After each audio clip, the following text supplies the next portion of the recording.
Oh my god, BTC goes to $70,000, guys. Before starting this video, guys, join my Telegram group. Link is available in video description, guys. It's a completely free group, guys, and I share 5 to 10 signal every single day, guys. So if you want to join now, guys.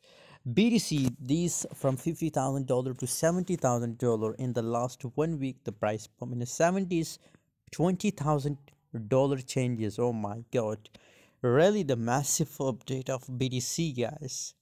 What should we doing right now situation, guys? Currently just look here from long time, from last 1 week, BTC is completely in uptrend, guys.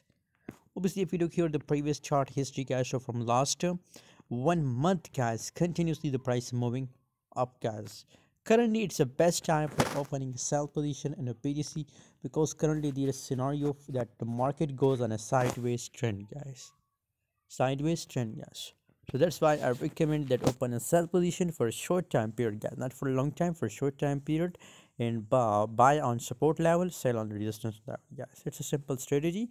I will share the more updates and the more signal about BTC on Telegram. So stay active, stay tuned on my Telegram group, guys.